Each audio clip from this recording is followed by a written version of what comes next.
All is dead. Rest in peace. Where are you right now, Dallas? You in Manhattan, New York? Yeah, I'm in the biggest little trash bin in the world. What cross streets are you on? No idea. I'm at the Golden Palace. The Golden Palace? That's right. That sounds like a strip club. Hey, you play your cards right, Jared. I mean, Jesus. That's right. I don't miss being in New York City at all. By the way, called the New York Palace, whatever. We went early today to accommodate Dallas's schedule, so this podcast is probably going to be a shit show because I had no time to prepare for it. Like I usually set aside a couple hours to at least like review and whatever. We get a text last night at fucking 1 o'clock in the morning, and Dallas was like, "Hey, so 12 I got the bus tomorrow, so if you guys want to go at 8 a.m. tomorrow, that would be great. Then I could do the podcast." So Jay Hay's not here because he's babysitting his child. And I never let that get in the way of my podcasting. Tell you that. Yeah. So the topics that I have for today's show are the ones that like I came up with from yesterday. I had no time to prepare. I just rolled out of bed and was like, all right, let's jump this jump. So that's where we're at. So first and foremost, how about those A's, Dallas? You had that's right. First and foremost, congratulations to Jordan Diaz. Yeah, Jordan Diaz. Yeah, that's right. Everyone knows him. Yep, everyone loves him. What number is he? If they don't know him, they're gonna love him. What's his number? That's right. What number is he? The one on his back. What are you talking about? Jordan Diaz, 3 home run game at Yankee Stadium. A's win 7-5. Easy. Well, no, I mean that's not. Look, the wins and losses, Jared. Again, those kind of right. It's about learning. You want to let those. Yeah, if you want to let those drive the storyline, that's one thing. If you're all about cool moments, then that's a completely different thing. And that's what I'm here to talk about today is Jordan Diaz's cool moments. Number 3. 32. 3 of the home runs. Where can you get? Do they sell Jordan Diaz jerseys at Oakland? Yeah, you got to go to the game used authentication shop at the Coliseum. They'll probably help you out. Mm-hmm. Absolutely. Whose jerseys do that? That's a great question. Whose jerseys do they sell at the Coliseum? Do they just sell like Ricky Henderson jerseys? They have all sorts of game used jerseys from a lot of different players from yesteryear. Like, there's no way that they sell active player jerseys at the Coliseum, right? I'll put it like this: the guy out in right field, Will, that dude has as many jerseys as the game used authentication shop has, because they sell some of those like Ryan Buchter jerseys. Yeah, they sell Ryan Buchter jerseys. Really? I'll get one because I love Ryan Buchter. Wait, so it has to be game used? No, but what happens is, they'll just go in and you wear a jersey, sweet, they'll take it out of your locker, throw an authentication sticker on it, go sell it, game used, and then you'll have another jersey in your locker. But they don't just print A's jerseys. They don't sell enough, so they just have to use the game used ones. I don't know that that's why they would take that approach. I don't know that they have the resources to pump out jerseys on the ready like that. I mean, this isn't the ballpark in Arlington or the Globe Life Park, where they have an actual jersey printing press right there. Like, you walk in, order your jersey, and then it'll be done for you by the end of the game. That's pretty cool. That is cool. That's pretty cool. Joe, if you could get a jersey, any jersey, what jersey would it be? And it can't be someone from the Braves. Well, probably Ohtani, Brent Rooker. Oh, Brent Rooker. Okay. I'd get a John Fisher. Yeah. Ben Verlander. Yeah. Ben Verlander, Japan. Yeah, I was gonna say, like, what jersey would it be? It could be a Tigers jersey, it could be his college jersey, or it could be a Team Japan jersey. Yeah, I would have to go Japan. Team I Japan. almost bought a Game Used Japan jersey. I was looking at those. I saw Lars Nootbaar. I was like, Oh, ooh. You see how the much was Shohei it? jersey? How much Yeah. that's yeah, we going talked for? about it. Yeah, we talked about it, right? No, but it went from way more than that. It went like 120 grand, I think. Yeah, and what was Trout's going for? I think his sold for like 10 grand. Mm. Mm. I mean, if you're Mike Trout, don't you just like buy it back so you have like a little memento? Hey, you know what? I think You'd be surprised at how many dudes do that. Well, buy back their own shit. Yeah. I did that with my my But like Allen cool and Ginter guys. card. Is what I was saying. Like, like Yeah, prominent. Yeah. I had a Topps Allen and Ginter baseball card that was a 1 of 1. It was made out of wood, and I was like, I want that. So I literally got in a bidding war with this dude on eBay, Chris, and he obviously didn't know that he was in a bidding war against me. He won it. And then I tweeted, I was like, fuck, like I really wanted this card. And he ended up reaching out and being like, well, obviously I didn't know that it was you that I was bidding against. So I bought it from him for what he won it for. And he sent it to me, but it was like a 1 of 1, like the minis. Mhm. So he put together like a strip of like the 5, like the whole set of like Yeah. minis, and he sent me that for the price of the wood one. It was cool. The rainbow. Yeah. Yeah. Yeah. Yeah. Like my advice to guys who are collecting is to make it part of your deal. If you collect and you're a player, I would make it part of your deal. Every time you sign a deal to be a part of a set, tell them, I want my rainbow, which means you will get your 1 of 1 superfractor.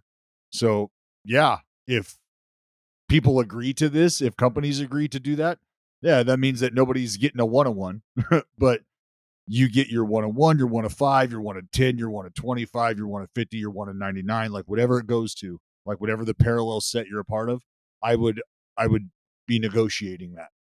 Absolutely. Like, yeah, this is part I mean, of the deal, that's like whatever. There's I mean, if you're a baseball player, you can't negotiate your 1 of 1. My ass. That's a scam. That's a scam, bro. What if someone's buying all these packs trying to get the 1 of 1? They don't know that that's already been given away for free. Mm-hmm. It's not been given away for free. It's been negotiated. Yeah, not free. But you know what I mean. They're just Yeah, dangling a carrot that doesn't exist. It's kind of Oh, well, that would really suck if that ever happened in this life, wouldn't it? That'd be fucking unfortunate. Mm. Yeah, there's no one that was dying for my 1 of 1, but I was like, yeah, fuck, of course I want the 1 of 1. One day you'll learn, Joe. One day you'll have a Topps baseball card, and Jake as well. And that'll be the set that everyone wants to collect. Do they still put out like new? They must, right? They put out new Dallas Braden cards in 2023. No. I don't know if it's going to be this year or not. I'm not sure. Okay. Like they have to put out like anniversary cards for like the perfect game, and like just like I want like there's got to be like a baseball card of you like kicking the Gatorade cups off your own head. I wish there was. If there was, I would own it. Trust me. I guarantee you that if we get the movement going, that we'll get the Gatorade cup card. Well, in circulation. The Gatorade cup card that's not from Mother's Day. That's from me yelling at fucking F-Rod. Alex Rodriguez, A-Rod, you said. So future owner of the Oakland A's. That would be the yeah. You know what? Here, how about this? If that card gets generated, I happen to have a piece of the Gatorade mound. Cup? I happen to have a Get Off My Mound t-shirt with an autograph of Alex Rodriguez on that t-shirt. And I'd be willing to do a little giveaway. So if that card gets generated, I will give away one of my Get Off My Mound shirts that has Alex Rodriguez's autograph on it. He signed it. How did you get that autograph? We don't need to go into detail. Just know that I've got multiple of those. Okay. Interesting. Shout out Robinson Cano. Robinson Cano. Joe, you've got some explaining to do, buddy. Yeah, you've got some explaining to do because the baseball season's in full swing. Whether you're rooting for the home team or betting on your favorite player, DraftKings Sportsbook has got you covered for all this season's action. And right now, new customers can place a $5 bet and get $150 in bonus bets instantly. Plus, everyone can hit one out of the park with DraftKings stepped-up same-game parlays. Boost your winnings with each leg you add up to 100%. On Mondays, Baseball is Dead puts together a parlay. Oh. We did our first one this past Monday. Jared, Jay Hay did a leg. Carried it. Dallas did a leg. Joey did a leg. I did a leg. Jake did not do a leg because the Red Sox didn't play that night. It was an off night. Everyone hit except for Joe. Wow. We get it, bro. Everyone hit except for Joe. I got one wrong. Who gives a fuck? Only reason you didn't get it wrong is because the Red Sox weren't playing that day. They played the Braves the next day. You were going to bet on the Red Sox. You and Jake were both going to be fucking wrong. No, I wasn't. Yes, you. Well, you can't. Anytime I put a parlay out there, I very rarely use the Red Sox. Look, what's getting lost in all of this is that it was the Oakland A's that carried the fucking weight of the parlay. That's what's getting lost on all of this. The green and gold put the group on their back and fucking delivered. Ruiz did everything he could to run us to the finish line. Brent Rooker did everything he could to bang us to the finish line. And Joseph, what the fuck? Yeah, what the fuck, dude? Our users, Joe, our friends, our listeners, folks that are interested in our opinions and maybe being able to get them a little extra candle on their child's birthday cake this year, and you are getting in the way of that. Well, why don't we just blame the Mariners? They're really their fault. I mean, the guy Logan Gilbert had a fucking perfect game through 7, and they still lost. It's bullshit. I had the read. In the betting world, that's what we say. You had the read. You picked the team that had a pitcher who had a perfect game in the 7th. You expect to win it. You didn't. But is it? What have I told you guys? That's why baseball is the most difficult sport to bet on. Is because it is shit like that. You just don't know. Like, what's going to happen today? Really? That is going to happen today. That's why I don't fucking win. Like that's how baseball feels. Anyways, join the big league action now on DraftKings Sportsbook. Download the app, sign up with the promo code Jared, Jared.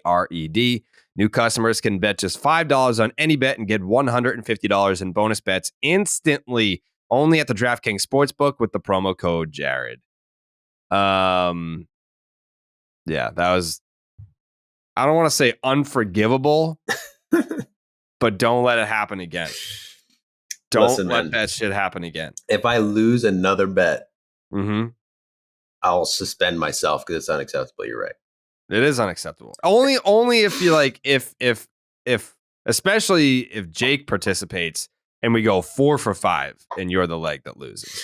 Well, that was kind of my point. It's like that would never that wouldn't have happened since if we saw what happened yesterday in the Braves Red Sox game.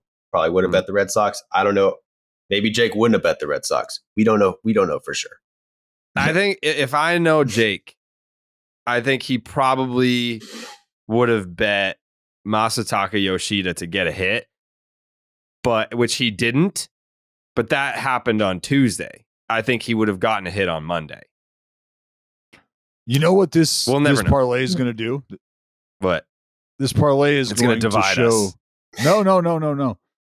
Well, I'm thinking about me specifically because I don't know that there's a better place to land for me specifically than just telling you that Ruiz is going to steal a bag every Monday. Every Monday in the big leagues this season, Estuary Ruiz will be stealing a base. That's what this is teaching me. Because what you don't want to be is the dude in the lineup who doesn't get the hit. Your whole team is just fucking raking the pitcher, and you're the guy in the lineup who's fucking 0 for 4, been punched out twice, looking like, what the fuck are you doing?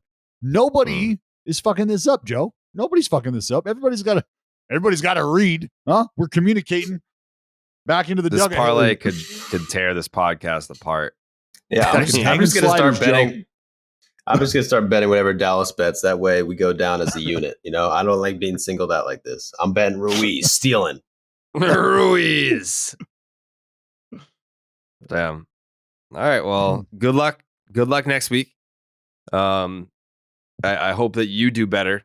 No one else personally had to do better. Everyone did great except for you. Little standings update on a Wednesday. The Tampa Bay Rays still don't have double-digit losses, even though they lost last night. They're 29-8. They're 19-3 at home. They're 10-5 on the road. They are the only team with a run differential that has eclipsed 100. They have a plus 116 run differential. The Baltimore Orioles still hanging tough at 23-13. I want to say that is, the Baltimore Orioles would be in first place in every division except for their own and the NL East. Yeah. The Baltimore Orioles just hanging in there. Fuck. Even though they've beaten the Oakland A's in 2 straight, which doesn't matter, doesn't really count. Referred to. The New York Yankees are sitting comfortably in last place right now. Still, Carlos Correa of the Minnesota Twins, who have lost 3 straight. This team, 19-17, one of the most pathetic divisions in baseball, the AL Central. Every other team is negative. The Guardians, the Tigers, who have played well of late, ish. The White Sox have played better. Like the White Sox, their last 10, they're 6-4. People don't talk about that enough. They were ready to pull the plug on the Chicago White Sox. They're battling back at 13-24. The Tigers, they're a sweep away from being 500. The Guardians can't score runs to save their goddamn life. They are the worst run-scoring team in their division, yet somehow are in second place by the grace of God. But Carlos Correa addressed the boos. He said, he's like, I'd be booing me too, based on how I'm playing for how much I'm getting paid. And that's an honest response from a not honest man. And I can respect that. For the start that the Texas Rangers had to begin the year, 21-14, a plus 81 run differential, that's second best in baseball. You would think that they'd be sitting pretty in the AL West. Well, no, they're not. The Angels are in second place, just 2 games back in this division. This is why I said at the beginning of the season, this division was going to be the division to keep an eye on. Outside of, I get it, what's going on in the East right now, because what we're talking about, there's going to be 5 teams. Look, that's no. Tampa, Baltimore, can Toronto get their shit together? Aside from there, Boston, New York, right now. Did you just say about Boston? Yeah, I did. Yeah, I Why? Sure did. Are you watching the games? I here and they're 21-16. Yeah, they got the same record as the Toronto Blue Jays, who we've been talking about. If they can get it together, and can they close the gap between them and the Rays, them and the Orioles? Well, so I mean, Boston, they're quietly plugging along right now, Jared. Quietly plugging along. There's nothing quiet about it. They're the hottest team in baseball, and nothing's quiet about it. To Joe's point about the Braves being boring, they're not boring, but like they've already won. The NL East is over. The NL East is over already. Like, do you disagree with that? I stopped watching last week. I haven't watched the Braves game in 9 days. Why would you? What are you doing then? What do you do with your time? Watching Orioles. I'm Orioles. You know, I got my fills. You know, yeah. I got a lot of teams. Yeah, but the Braves at this point, it's boring as fuck. I mean, I watched first. I saw Acuna get a lead off single yesterday. I said, all right, time to turn it. Way to go. He called it after the leadoff single. Yeah. The AL West, there's like in all honesty, you just skipped a whole division. There's rules here, dude. What are you doing? What division? We're still in the fucking first team in the NL East. What else is there to talk about? Not really much. I mean, yeah, we'll get to some Mets news and notes. The New York Mets have lost again on this stretch of dog shit teams. They lost to the Cincinnati Reds. They've lost 3 straight games. They're 17-19.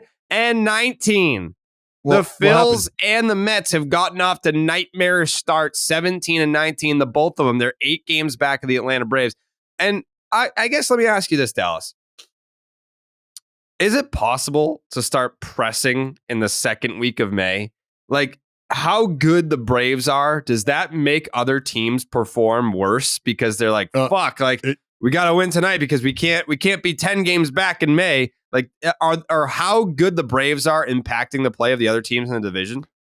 Yes and no. Believe it or not, that can be the same answer at the same time. Yes, why? Because it's like, okay, hey, look, the bar has clearly been set, right? Don't know that this is going to be slowing down much from what we're seeing right now. And if that's the case, we are now looking at a sustained level of play that we're probably not going to be able to keep up with. So does that mean that we just completely give up on any sort of divisional aspirations? No, you can't do that. Why? Well, because it's May. But then you say to yourself, hey, look, it's May. And if we're the Miami Marlins, if we're the Mets, if we're the Phillies, we're 7.5, 8 games out right now, and it's only May. So what does that mean? It's a 2-series streak where things don't go well for the Braves and they do go well for us. So let's say we go on the road trip for a little 6-gamer and we come off that thing 5-1. That right there is a great week that helps us close the gap, and that can happen. Why can it happen? Because the Braves are having those kinds of weeks, right? What are they? They've fucking 8-2 over their last 10 games. What's preventing the Miami Marlins, the Mets, or the Phillies from going on a very similar run like that when the Braves maybe hit a lull, when the Braves play 500 over a 2-week period? So you don't think that can happen right now because of the separation you're seeing so early. But that's why we always use the same cliche. Remember, this is a marathon, not a sprint, because this same moment can happen in the opposite effect a month and a half from now. And now things come crashing back down to earth. The gap is closed. And now all of a sudden, it's not over in May. So you don't want the pace horse, if you will, to scare you out of the race. You got to run your race still. You just don't want to see the Braves turn into fucking Secretariat. That would be bad news. And that's essentially kind of where I think people feel like this is going, is they're about to get out to a fucking 30+ length lead. Like, that's not good. That's definitely what's going to happen. Like, at what point, like, you've got Charlie Morton, who's just dominating. I'm trying to find the would have to look 162 for the Braves. You'd have to look into the schedules. I mean, this could be an interesting dive.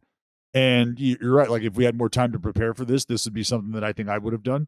But go in and look at the schedules for all of the other teams in the division and look at those 2-week chunks. Look at the 10-game stretches where you could see the Braves faltering and any one of these other 3 teams, Mets, Marlins, or Phils, making noise and closing the gap. That would be an interesting exercise. The Atlanta Braves. What do you think? How many wins do you think they have over their last 162 games? 110. I was going to say 109. Damn. How many? The Atlanta Braves are 110-52 over their last 162 games. So yeah, it's unwatchable. Why would you even turn that shit on? Games are over before they start. Yeah. It is. I mean, it's how do we what Dallas was saying earlier about the schedule is like, I didn't look at the schedule. I don't know, but you got to assume with the new schedule, like the last 10, 15 games the Mets have played have been against dog shit teams, Nationals, Tigers, Rockies. You know, like there's not probably an easier stretch than that they're going to have the rest of the season. You got to assume it's going to get harder. So to do this bad against those teams, it really hurts. Really, really hurts. Like they're right now. They got a 54% chance to make the playoffs according to Fangraphs. The Mets? Who, the Braves? Or the Mets? No, the Mets. Yeah. Yeah, like the Braves think they are in 99.5. They're in their like gimme part of the schedule, and they've won one game. For the Mets to not be able to handle business against those teams during this stretch, that would be part of the schedule that you could identify for them as saying this is where they can make up ground. But it's May, and that's the whole point is who knows what the team looks like, right? Scherzer scratch with the fucking neck, Johnny. You got Verlander, who's just a start back into his season. It could get late very quickly. It's tough to beat. This is an interesting thing, though. Like if you went in defense of the Mets, this date last year, the Mets were winning the division by 7 games.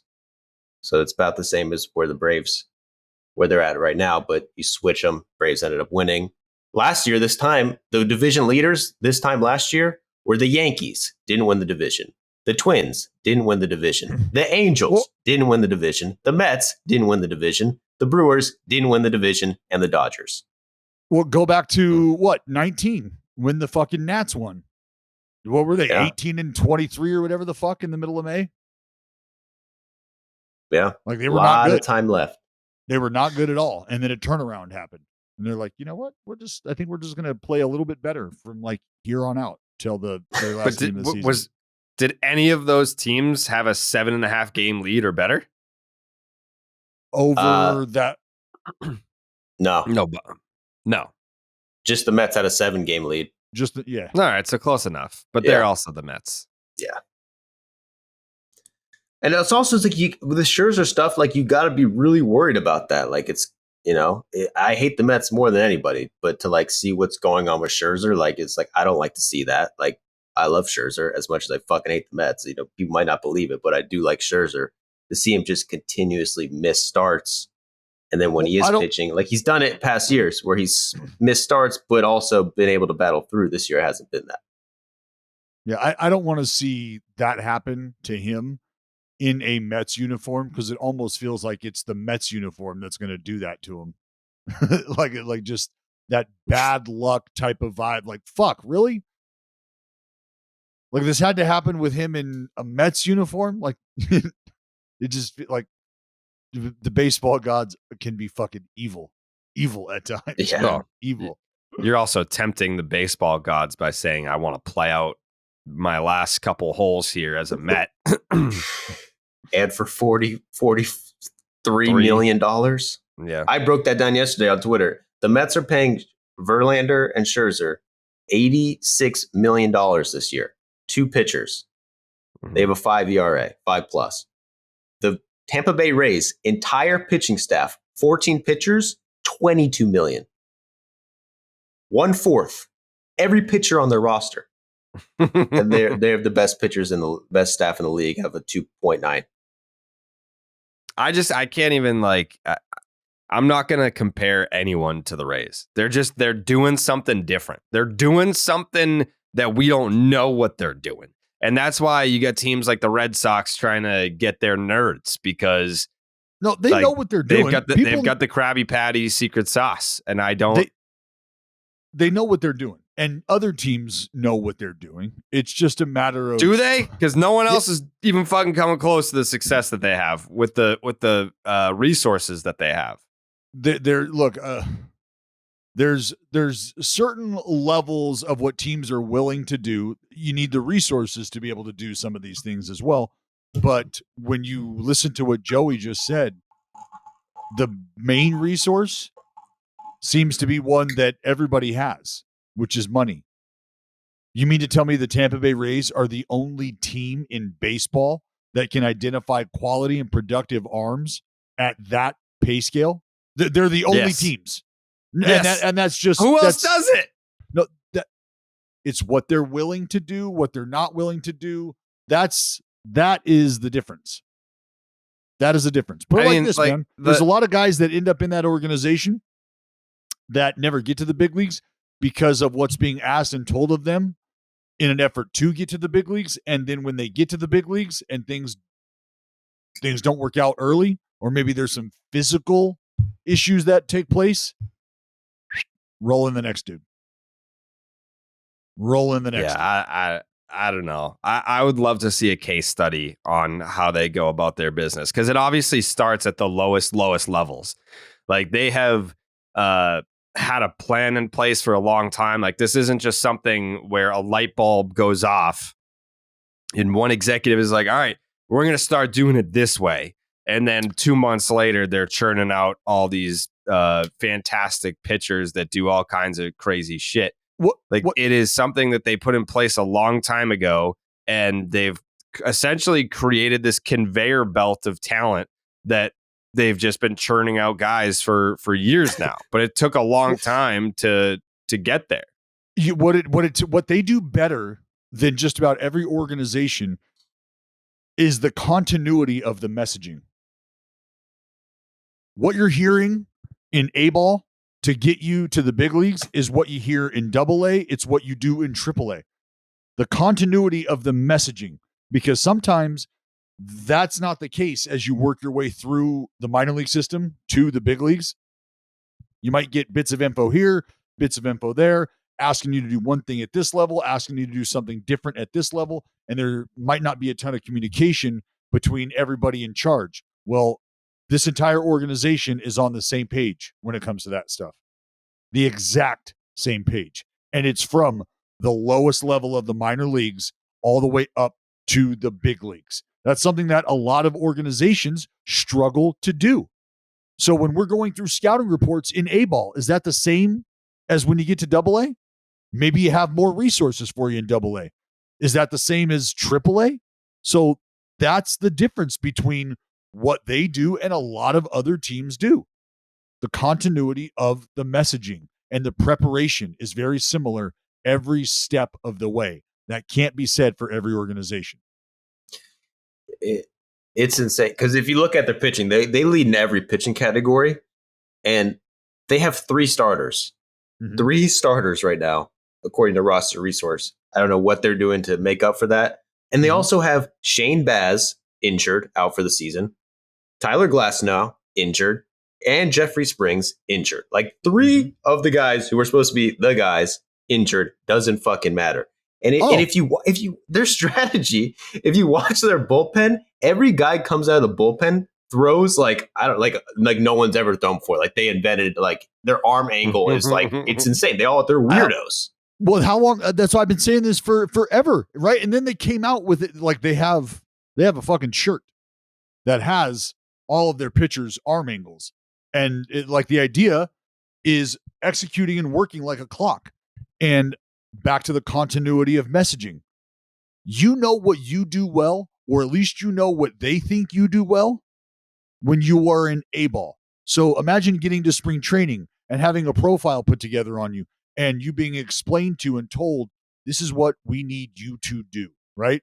With your pitch profile, this is all we want to see out of you. And you start getting deployed in a specific manner early on in your career. So you're facing certain guys that have certain swing paths that really have your stuff play up. Sometimes you're just in the game facing guys out of necessity. The Rays, around every corner, try to make sure that the same guy that is on the mound is seeing different arms if possible. Like, there's guys that I'll roll them out like Fairbanks. Go get him. Leverage guy, right? Like, we're going to pick our spots, though. Going to pick our spots. And they do it very, and that's very another well. guy who hasn't pitched this year, too, which is even crazier. There's the guy who they've, has been like their Fairbanks best reliever. does pitch this year. Well, he's injured right now. Sorry. He got injured at the end of April. Sorry. Yeah. But it is weird. It's like if they see a pitcher who just looks like a freak, they're like, we'll put him in the game. Like, they just look for freaks. Well, did you see who they just picked up? Who? Fucking Jake Diekman. Mm-hmm. That's I DM'd. I was like, bro, really? The fuck? They needed your ass right now? Like, because I mean, Jake, if Jake Diekman shows up and pitches anywhere close to what he's capable of doing, it's going to be unfair. It's a left-hander. He's not even throwing it out of right center. He is essentially pitching to you from the fucking right field foul line. is what it feels like at times. That dude is coming from way yonder, and it's fuzzy. Yeah. I mean, he's been ass for like the last 2+ years, but what was it, 2020 that he was like unhittable? Oh, and you want to know why? How about this, Joe? This will be funny. I dropped, we did this thing where we put together, we talked about what pitches we would want, whatever. And I was like, yo, give me fucking Chaz Rose slider, because that thing is absolutely disgusting. Jake Diekman finds Chaz Rose slider on the internet, Pitching Ninja, and is like, I think I want that. And found it and was just fucking undressing people with it. So to your point about the Rays, it was a slider that he identified from a Ray and was like, yeah, let me mix that one in, banger. And now he's a part of the fucking squad. Well, I found a slider on the internet, guys. Come on, put me in. Yeah. But hey, and it fucking worked. Apparently. I mean, I'm interested. I'm genuinely interested to see what they think they see in Diekman and what he becomes now that he's actually a part of that organization. I want to see if the secret sauce rubs off on him, because he was awful. I mean, it was mostly a control thing. Like, that dude was all traffic all day. It was not pretty with the White Sox. It was not pretty with the Red Sox. I think the Red Sox gave him like a 2-year deal and we're done with him after half a season. So, and then the White Sox ate the rest of it. They were like, yeah, no, we're good here. And they paid him to go away. So the Rays are like, sure, we'll take that. We'll pick up that free tab and we'll see what he's got. I'll tell you exactly what it is. Because the Rays, every time one of their players does well or performs above the standard, they'll just trade them. And everyone's like, why the fuck would you trade your best player? They're about to trade half their roster at the deadline and just break everyone's brain, because every single player is they're just going to sell at the deadline. Everyone's going to sell. They're going to have the best record in baseball and be sellers. Yeah. Like it's probably like Harold Ramirez. You think that's fucking consistent? You think Yandy Diaz, like some of these guys that are hitting like 330 with an OPS over 1,000? So here's the thing: is they probably feel like they've got, to your point about the secret sauce, they feel like, look, they're going to be fine as long as they're here with us because of the positions we put them in. They're going to be fine based on the information we give them and the cues that we have identified that help these guys stay physically in positions to perform well, whether that's with their swing or with their mechanics on the mound.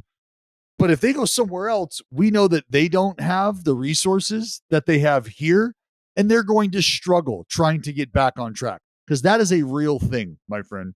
To be with an organization that communicates well with you, that does take tabs on you physically and where you're at and has benchmarks to identify when shit's going wrong, sometimes in real time, right? They'll have measurements that they're able to take where your hands are, where your feet are, whatever. You can line this stuff up based on the fixed cameras you have in-house. And if other places just don't have this stuff, that's one layer of assessment that you are now without. That's one layer of being able to help yourself that you don't have anymore.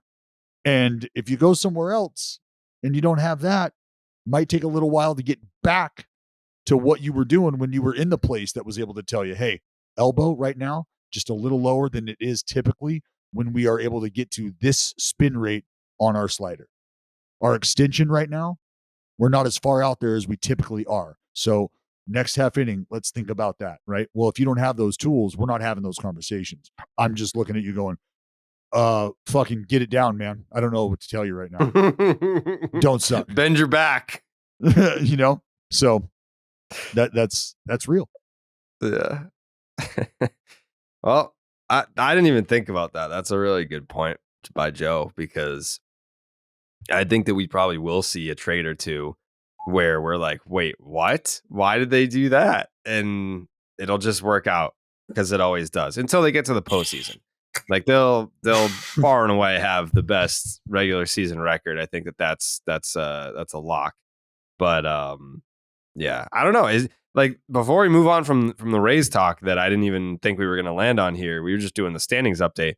Do you think that this Rays roster is built to win a World Series? Because if what Joey's saying is true, and they've got 3 starters and a bunch of relievers where God knows what their roles are. It's all mixed and jumbled or whatever. And you have a bunch of overachieving guys in your lineup that has carried the Rays offense to being the best in Major League Baseball.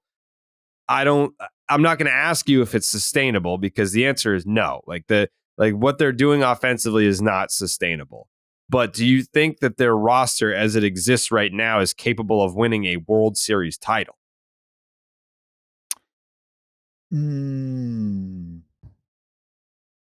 Well, they tell you that you're going to need at least 3 starters in the World Series, right? You're going to need. So they've got 3. I always worry about a team that has to rely as heavily on their bullpen as the Rays do. But back to the Rays, do we really believe that they're only using a 10-man bullpen? I don't know what their transaction list looks like, but again, my guess is they've identified guys in AAA that are just basically in AAA right now because they're numbers guys. Meaning when someone starts to struggle a little bit, we'll bring up this person and plug them in because they're just as viable as an option as the guy we just sent down. And so you look at your AAA roster, as I've always talked about, as an extension of your bullpen, because that is the area that you can do that in the big leagues. You can't look at your roster in AAA as far as players go, position players go, and think, oh yeah, we've got an extra bench player on our bench in AAA. That's not how that works. That guy needs regular at bats, even if he's not getting them. The flexibility isn't as such as it is with a just random left-hander in your bullpen, you know? So, for instance, if Colin Poche, for whatever reason, starts to struggle and they like what they're seeing from Jake Diekman, come on down. For the record, the Rays bullpen has thrown 10 more innings than any other team in baseball. Makes sense. So, makes sense. Dallas has to go soon, but I wanted to hit this story really quick because I thought it was pretty funny. This is from Bill Plunketo. Did he delete this tweet or no? I had the fucking tweet saved. Did he goddamn delete his tweet? He did. What a loser. What a loser. Anyways, I can paraphrase it. That's really odd that he would delete that tweet. It was about how what was the name of the hotel? The Fister? Oh, how Mookie Betts doesn't want to stay in the Fister? Yeah. And why he deleted that tweet, whoever reported that. That is lame. Maybe it's because like the tweet was going viral and he wanted to write about it and have his article go viral. That's not how it fucking works, Bill Plunkett. I bet it's because he just low-key doxed the Dodgers and Mookie Betts, gave out where they're staying, and that might be it. That could be it as well. Everybody knows where they're staying. Yeah. So anyways, Dodgers Mookie Betts avoids haunted Milwaukee hotel by staying in an Airbnb. Betts says he doesn't necessarily believe in ghosts, but he doesn't want to find out the hard way if he's wrong. I love this move by Mookie because that's a smart man. There's too many movies about ghosts. There's too many books about ghosts. There's too many myths about ghosts. There's too much smoke for there not to be fire. And if you're going to stay at a hotel that everyone tells you is haunted, a smart man will say, I don't need to see the ghost to start to take action. I don't need to see the ghost with my own 2 eyes to book an Airbnb with me and some of my friends so that I'm not in the spooky hotel. So I commend Mookie Betts for this. You can say that you're skeptical. I know people say, well, it doesn't make sense. Why would you stay somewhere else if you don't believe in ghosts? Because Mookie knows where there's smoke, there's fire, and he did not want to participate in any type of haunted hotels. I agree. I mean, I think it's I personally I like the ghost stuff, but Mookie Betts making a veteran move there. Dallas, do you have any thoughts before we get out of here? He's got to be proactive. You got to be proactive in stuff like this. You do not want to. You don't want to fuck around with the spirit world, man. You just don't. You know what I'm saying? You ever seen a ghost before? Let them do their thing. I don't know. Can't confirm. I've seen a lot of weird shit. Uh-huh. I feel like I've seen some questionable things. I was going to say the over-under on the amount of ghosts Dallas has seen is at least 6. This guy. Yeah. This guy is constantly in an altered state of mind. So I've seen some unexplainable things. Yeah. All right. Good luck today, Dallas. Go A's. That's right. A's salvage the series today, baby. That's right. Yeah. The Yankees are going to be throwing out an abomination of a lineup today. So if you can't win today, you guys should secede from the league. That's not true. We're going to be joking. Okay. All right. Enjoy the game. Yeah, I've apparently I've seen a ghost when I was a kid, and also my apartment at Fenway last year was very much haunted. And I can't remember if I told those stories on this podcast or if it was name redacted. Do you remember, Jake? I think it was name redacted. Okay. Yeah, my apartment was haunted, and I just didn't care. I just stayed. Like there were like 4 or 5 haunted happenings that took place, and I just was like, yeah, my apartment's haunted. Like it was a ghost that was like fucking with me. It wasn't like an angry demon ghost that was trying to physically harm me. It was a ghost that like if your friend died and could haunt you, that's what they would do. They would just like move shit around and fuck with you. Like that's what happened at that apartment. And I was fine with it. We welcome in Jay. Hey Jay. What's up, pal? Timed it perfectly. Dallas gets the hell out of here. I pop in. Yep. Real show can start. Love it. Yep. Made a trade. Dallas for Jay. Offloaded some high price salary for just the best bargain in the biz. That's what I'm saying. You ever seen a ghost before, Jay? No, and I have a take on the Mookie thing. Please. I think if it's nationally known that a place is haunted, it's no longer haunted. The really truly haunted places we don't know about, or very few know about. They're just trying to cashier in on. It's like those old. It's like when you go out west to like Nevada, that's not Las Vegas, and they've got those like old shanty silver mine towns, that are supposedly haunted. It's like they're just getting you in there for your buck, and that's what I think the Pfister Hotel is all about at this point. I'm not buying that it's haunted, and I would stay there. I would podcast from there overnight. We could do an overnight kind of pod marathon if you want, and that would certainly give us an opportunity to document any encounters with apparitions or ghosts or whatever freaks we might encounter in that hotel. Yeah, I have no fear of things like that. Like if you're going to tell me that a hotel is haunted that is still in use, I'll go there 10 times out of 10, 1,000 times out of 1,000.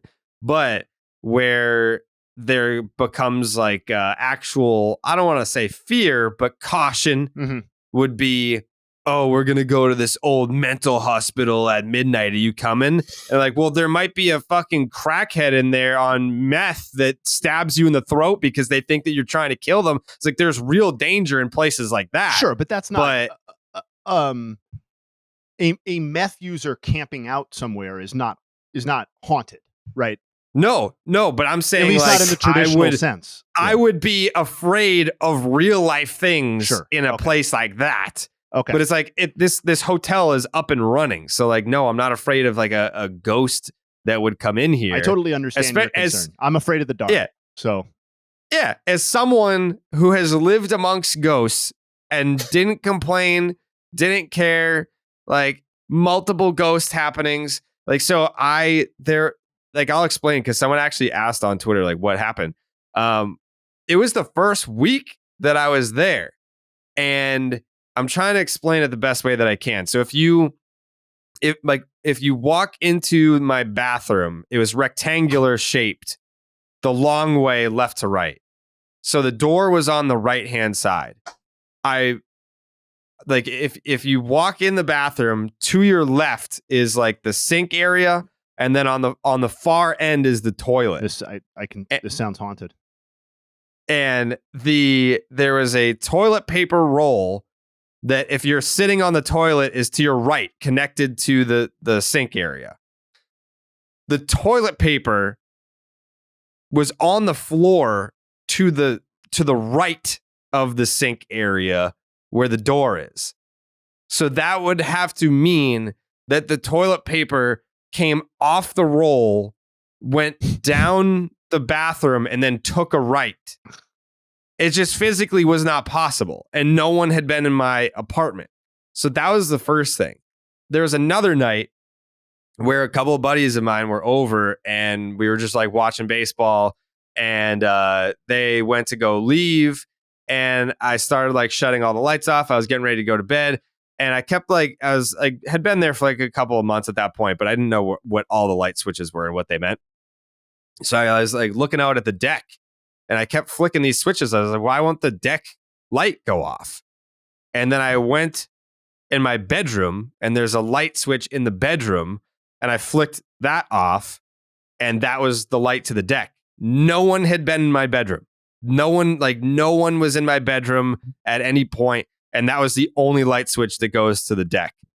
There was another time where I took off my Apple Watch Sounds like and put it on the table. But okay. Yeah. Nope. Put my Apple Watch on the table, and it just started sliding across the table.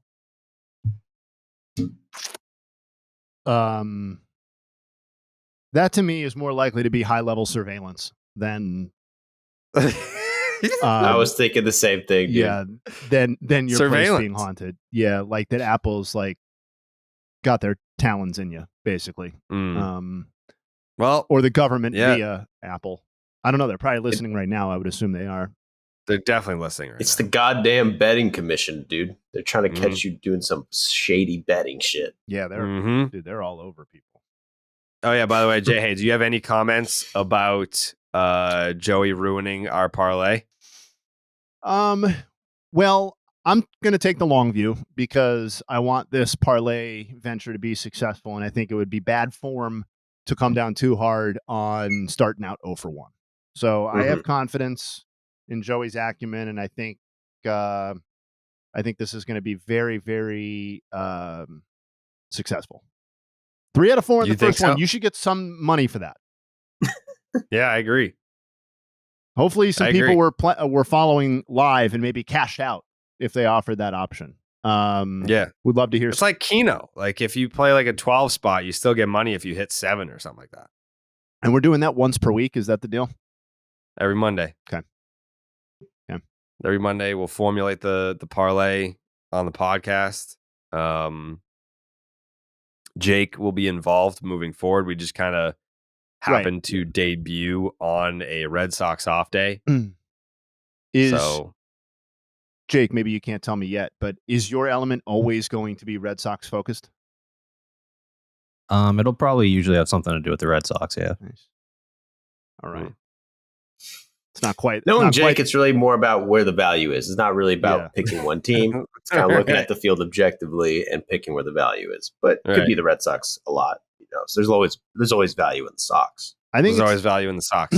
I think we should just pencil Dallas's pick in as Ruiz getting a steal every time. He literally said that earlier. Oh, did he? Because if he ventures too far off of that on the Oakland roster, I'm going to start to get very nervous. I think that is the answer for him. Yeah. He openly admitted that that's going to be his pick every Monday. That's funny. Which is fair. I mean, like Sure. the odds seem to be in his favor. Sometimes you hit the answer right away, and I think that's what. Yeah. Yeah. Yeah. We did talk about Max Scherzer a little tiny bit. Yeah. There's a lot of Mets topics today, and I'm sure that Mets fans are sitting there being like, "What are you going to shit on us for next?" And you're correct. None of them are good. Max Scherzer scratched with neck spasms. Jay, hey, your thoughts? Yeah, I mean, can I say that I almost hope that this is the reason for some of his struggles early on this season? Like, I don't know if they announced as part of that when he started experiencing these symptoms, but if you want to take a silver lining look at this, maybe this has been nagging at him a little bit all season, and maybe that's part of why he has been less effective. And we've talked about the homers and the overall lack of effectiveness this season, plenty on this podcast. So that would be my hope if I'm a Mets fan, that he gets this, because neck spasms, whatever, that's something you can put behind you, hopefully pretty soon. And then he gets back to being Max Scherzer, because as we've laid out, the alternative is actually a lot uglier, that he's just old now and not as good. So that I guess that's my reaction. That's a silver lining look by you, Jay. I try. Yeah.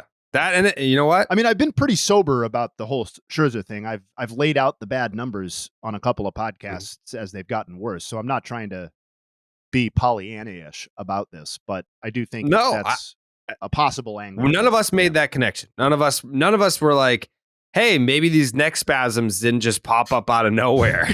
None of us were like, oh man, like on top of sucking, now his neck hurts too.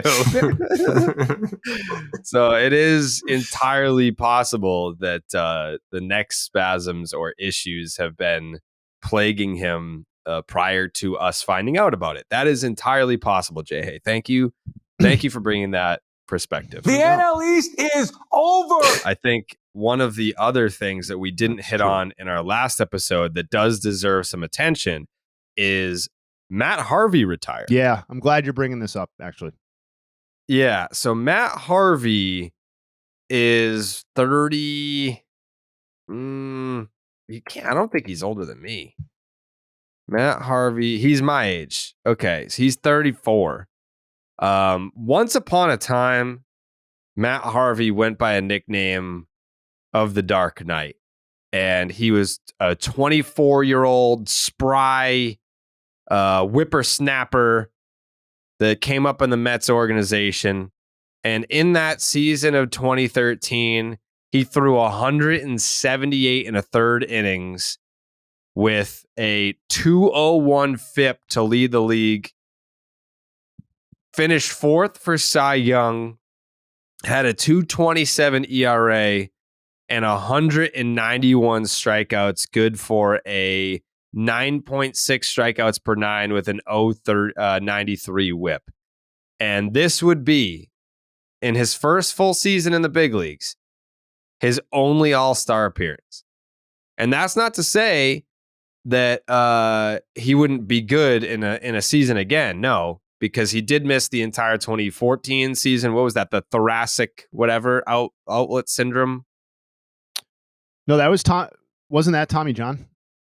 And then thoracic came after the World Series stuff. After the World Series. Yeah. Yeah, you're right. Yeah, he just had good old So he misses Tommy. the entire. Yeah, TJ clipped him. Came back in 2015, made 29 starts, threw a career high 189 and a third innings with a 2.71 ERA, the 101 whip, and 8.9 strikeouts per nine.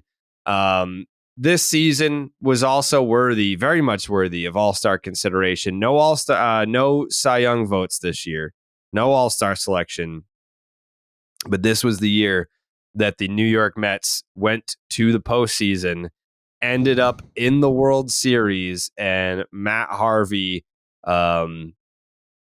he pitched in the game. He pitched in the series against the Dodgers, the Cubs, and then there was the infamous what was that, Game 6 against the Royals?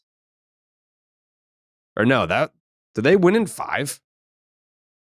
Yeah, they won in 5, and like almost all of the games, or all of the games, were very, very close. It felt like a much tighter series than it ended up being. Yeah, Game 5 of the World Series, Matt Harvey goes 8 innings, 5 hits, 2 earned runs, 9 strikeouts, and it was a game that the Kansas City Royals won.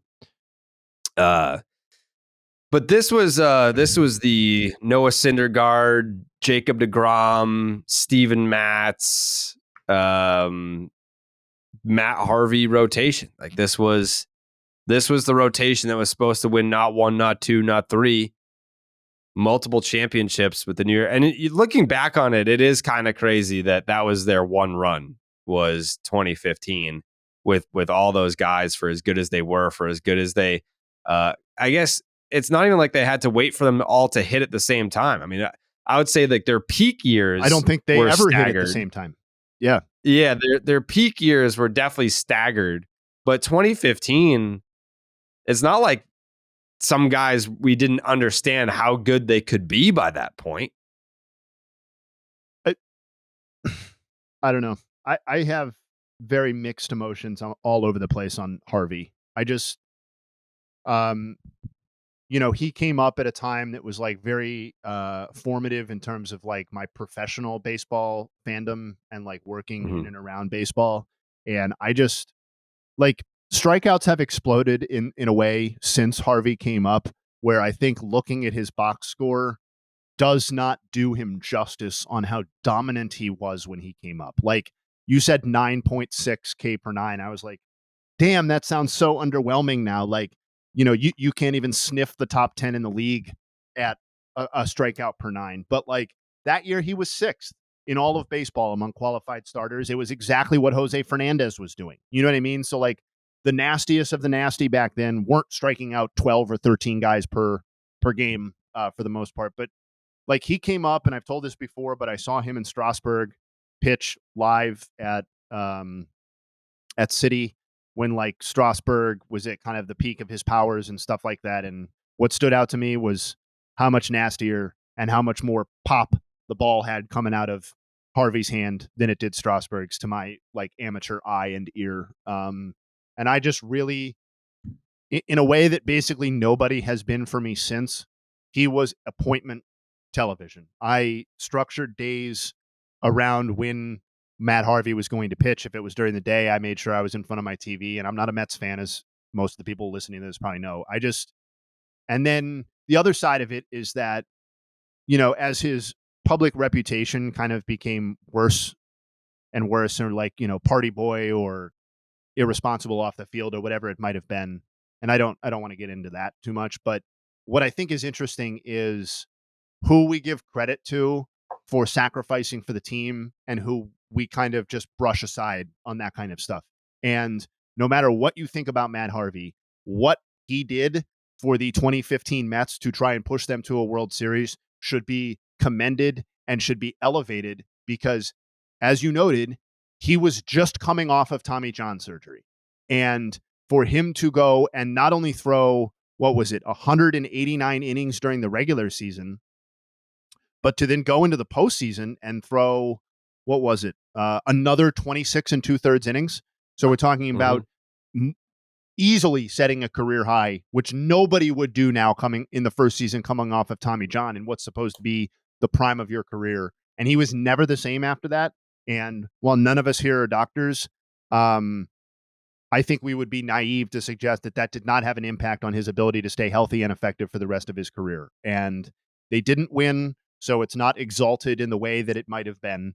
But I think he deserves credit for that too, and a lot more credit than he currently gets. And it's a star-crossed career, and I know it looked like he was going to be one of the best pitchers in the game for a long, long time, and that's not how it played out. But I really enjoyed watching Matt Harvey in his prime. Yeah, I mean, it almost immediately, to your point, fell off after that Game 5 start against the Royals in the World Series. So from 2016 through the end of his career, which he threw his final pitch in the big leagues in 2021, he pitched for the Mets, Reds, Angels, Royals, and Orioles. He threw 539 and a third innings with a 5.92 ERA and a 5 FIP and a 1.51 WHIP, and hits per nine of 10.6 and the strikeouts per nine of 7. So almost immediately after that 2015 run, it's a 6 ERA over a larger sample than any of his. It's almost double what he did in those first couple seasons there with the Mets. No, I'm lying. 427 innings with the Mets through 2015, not including the postseason, with a 2.53 ERA and a 2.65 FIP. So it's pretty true. And I gotta somebody else can talk after this. Sorry, but it's amazing how thin the margin is for being a baseball hero and being remembered forever versus being kind of an afterthought. And if the Mets win that World Series, and I know we said it was in 5, but for anybody who experienced that World Series, that was all of those games felt like they could have turned on one or two things. And Matt Harvey was that close to being kind of like, something of a modern day New York icon if he pitches the Mets to, or part of an iconic team. And instead, there are plenty of people who will remember the 2015 Mets, but not in the same way that they would have. And it was just a shell of himself after that. And it was tough to watch for a long time, for sure. But I'll remember the prime. That's what I will remember. Yeah. I agree. I don't really remember the shit years because I wasn't paying attention to them. No. The Mets had a lead in every game of the 2015 World Series. I know Kevin, our dear friend Kevin Clancy, he probably knows the exact number. I actually know that he knows the exact number. But they led for X amount percentage. Like they had a lead in X amount innings of the World Series, and it was like 70 something. Like they basically they were leading for a vast majority of the World Series and lost in 5 games. It's almost astonishing that you don't you give the Royals the credit for winning it, obviously. So I'm not saying it's astonishing the Mets didn't win. I think it's astonishing that the series went only 5 games. For sure. And the fact that the Royals were in the World Series the year before, I think helps in terms of the general memory to legitimize that performance too, and have, nobody's going to go back and be like, oh, the fucking Royals got lucky. Like they probably did, but it was less about that World Series than along the way. Yeah. Joseph, do you have any Matt Harvey thoughts? Dark Knight, sick nickname. And that's so we'll remember him for that at least. Yeah. Yep. It was he was a shooting star, that Matt Harvey. He was. It was very fascinating to watch that. Noah Syndergaard is trying hypnosis to stop sucking. Do you see this? It's gonna work. So I know that people try hypnosis to stop smoking cigarettes. Noah Syndergaard is going to great lengths to turn his Los Angeles Dodgers tenure around. The former all-star hurler has begun using hypnosis to work through his early season struggles, according to Jack Harris of the LA Times. Quote, "I'll try just about any resource I have just to snap out of it," Syndergaard said. During several hypnotherapy sessions over the last few weeks, Syndergaard has worn an eye mask in a dark room while Dodgers mental skills coach Brent Walker has talked to him softly. "I've done a lot of meditation and mindfulness practices in the past. This is similar feels. It's just like trying to get your body in a super deep state, matching the physical side with how my mind is working." Could you imagine Nolan Ryan doing that? Dude, he'd be insane. He'd have 4,000 strikeouts. Yeah. Well, I mean, Nolan Ryan had what? Yeah, I meant a year. I meant every year. A year. I'm so bad at that. Knowing how many fucking strikeouts is a lot over a career. I'm sorry. I mean, 40,000 strikeouts. 4,000 strikeouts is a lot over a career, but it is kind of the only guy that doesn't work for, basically. Yeah. Like Nolan Ryan's career, he had 5,714 strikeouts. But if you told me any player in today's game would end up with 4,000 career strikeouts, I'd be like, holy shit. That just goes to show how great Nolan Ryan was. He's got over 5,700 strikeouts. First of all, the idea of somebody whispering sweet nothings into my ear sounds awesome. Just generally, whether I'm having trouble pitching or not. So I'm in. Mm-hmm. I like that. Yeah. If I was employed by a company that made that available to me, I would use it. That being said, it's not going to help. With a blindfold on? Yeah, it's not going to help though, because I think the problem is that Noah Syndergaard is toast. And Oh, yeah, and it's not like this came out of absolute nowhere. Like he's been, talking about that. It's really nice producing by you, by the way, segueing from Harvey to Syndergaard, because, as we talked about that Mets rotation, like he has not been the same guy for quite a long time. And what made Noah was, that lightning fastball and then that kind of unprecedented slider thrown at, a slider thrown at kind of unprecedented velocity. And he just doesn't have that anymore. Like he's throwing his combo of fastballs this season at 91.1 miles per hour. It was 93.8 just last season. So he's lost over 2.5 miles an hour from last season. And then if you want to look at his prime, we're talking obviously about a guy who threw at 97, 98 miles an hour. So if you're going to lose 5-6 miles an hour off of your fastballs,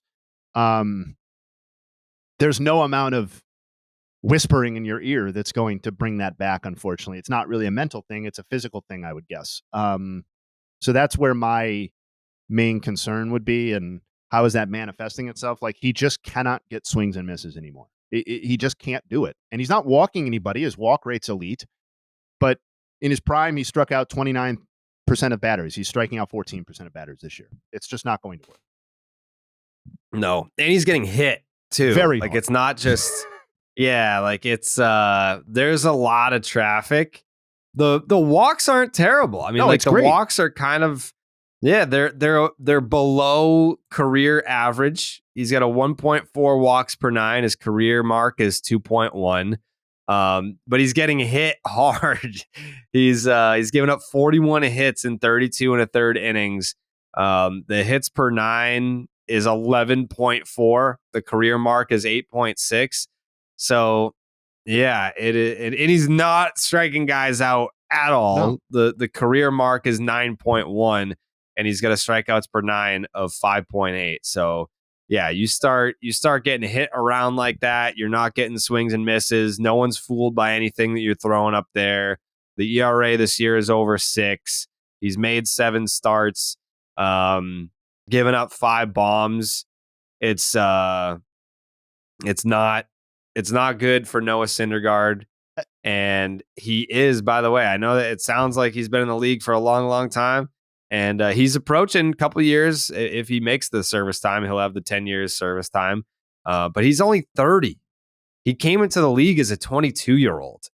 So Noah Syndergaard at the age of 30, we're having the discussion of, is this it? Is this the end of the road? I mean, if you're sitting in a room with a blindfold on while someone whispers sweet nothings into your ear, you're trying absolutely anything that you can to get back on the rail here. That is the last option. That is the last stop on the road. Correct. That's quite literally a last ditch effort to revive a once promising career. The next move is having your teammate in AAA whisper sweet nothings to you on the bus.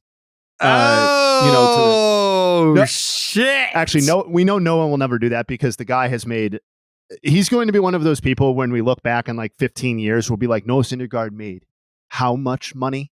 Like he was good for like 2.5 seasons and he's going to have made, I think he's well over $100 million right now.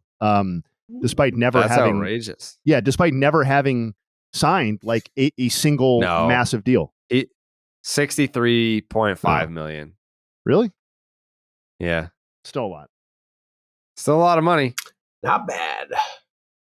Shout out to that guy whoever wrote that to make that sound as creepy as possible. The way he worded that in the dark room. Yeah. Because you hear like, oh, he's getting hypnotized. You're like, all right, but it's 2023. Hypnotizing means a lot of shit. And then he worded it in a way, whispering in his ear. What the fuck? Yeah. Where is it the again? Blindfold on? During several hypnotherapy sessions over the last few weeks, Syndergaard has worn an eye mask in a dark room while Dodgers mental skills coach Brent Walker has talked to him softly. Oh, no. This has been going on for several weeks already? Yeah. Oh, no. Okay. Well, it's definitely not working. So no. You say that, this- Jay, but who knows? This could be the Dodgers' whole shit. This is why Jason Hayward's doing so well. no, That's why Shelby Miller's going off. yeah, This is what they do to everybody. I Who bet knows? if we check Shelby Miller's velocity, it's relatively intact from where it's been in previous seasons. The Dodgers cannot fix a pitcher who has lost 6 miles an hour off of his fastball and doesn't have the requisite skills to get beyond that. I think it's kind of over, unfortunately. That's Yeah. a lot. 6-7 miles per hour. You just have to be a completely different pitcher. Completely different guy. It's not like Yeah. he would be that sort of loss of velocity has felled far superior pitchers in the past than Noah Syndergaard. Like This is Felix was not able to ultimately adjust very well to his diminished velocity as he got older either. And Felix was obviously on an entirely different level than Noah Syndergaard. This is a great transition. The talk about a lack of velocity. But first, buying tickets to your favorite events shouldn't be stressful. Game Time is the fast and easy way to buy tickets for all the sports, music, comedy, and theater near you with killer deals on last-minute tickets with their best price guarantee. You can stop stressing over the tickets and start getting hyped for all the fun that you'll have. Jake, I saw you were at the Celtics game last night. Shout out to Game Time app for getting you in the building. Did the Celtics win? They did not. All righty. Forget planning in advance. Game Time has deals. But you love the seats, though, right? Great seats. Great seats, great prices. Forget planning months in advance. Game Time has deals on tickets right up to the day of the event. Get exclusive flash deals on tickets for football, basketball, baseball, concerts, comedy, theater, and more. The Game Time guarantee means that you'll always get the best price. If you find tickets in the same section and row for less, Game Time will credit you 110% of the difference.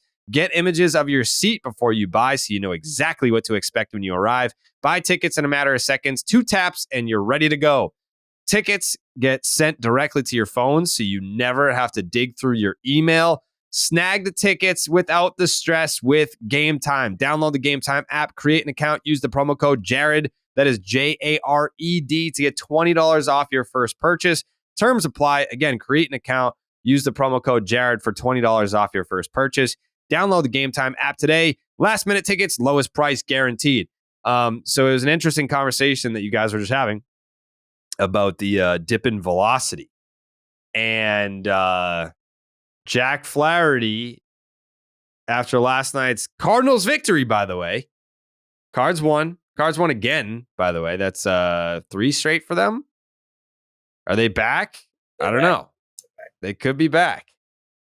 But last night, Jack Flaherty for the St. Louis Cardinals, his line was 5 innings, 7 hits, 3 earned runs, but 5 walks and only 3 strikeouts. So here is, actually, this is like a longer clip. Let me get the more condensed version. This is Jack Flaherty after the game. That's the way the game goes. So that's the way that you go about the game. We don't know that unless we ask, Jack. We don't know. Well, then you don't understand pitching, and that's You okay. want to say that again? I'm sorry? I'm sorry. You said I don't understand pitching. That's the way that it's. We just don't feel like we should guess. We want your answer so we can quote you and give it to the fan. Okay, Derek. That's why we ask. Okay, Whatever you Derek. For the record. So he's basically talking. I'm going to try. This is Won the game. So, guys came out, played well. Just from there, guys kept scoring. Ideally, we would like to implement those high stress innings. Can you find any kind of, I don't want to say comfort, but an ability to move on and get past this outing, knowing that you were able to limit the damage and get those double play balls when needed? Yeah, you got to make pitches when you need to. Did a better job of that today than I did last time. What the game calls for. So, I'm going to play with the velocity of my fastball based on what the game calls for. So, I can get outs at 90, I can get outs at 95. Like, it's like I'm going to play with it. I've always played with it. I've thrown freaking fastballs at 87 before in games when I've been at my best. Like, I'm not answering questions on, I'm just saying, because y'all want to make a big deal out of it and I'm tired of it. Like, I'm not, like, it's so ridiculous. Like, I'm going to go for what the game calls for. And that's part of pitching. So if you want to ask about it, you don't understand the art of pitching. Like, I'm going to go with what the situation calls for, what the game calls for.